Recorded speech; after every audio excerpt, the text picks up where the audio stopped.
Dan watak saya bukan ustaz.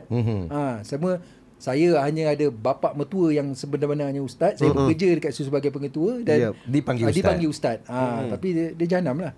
Watak tu.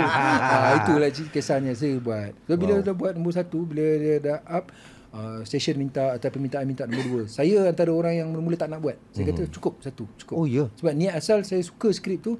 Sebenarnya saya tersentuh baca. Saya tak boleh buat cerita tu yang first tu. Sebab saya tengah shooting KL Gangster and the World. Okey. Bila saya diberikan skrip oleh production manager, dia hantar dekat WhatsApp, ada 2 episod tu.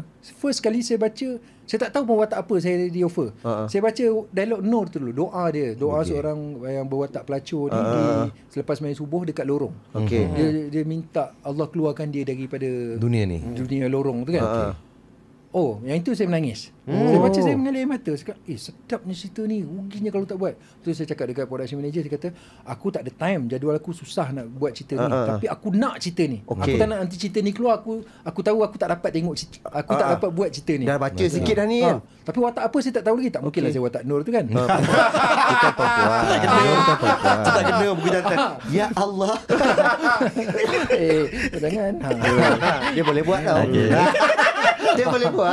Lepas tu saya di offer dengan Ustaz Ahmadi. Saya pun tak tahu Ustaz Ahmadi selicik itu sebenarnya awalnya. Tapi bila kita main tu, sebenarnya yang seronoknya proses dalam cerita Nur tu yang saya rindu, yang tak akan dapat dekat tempat lain pun kadang-kadang, kerana tim tu.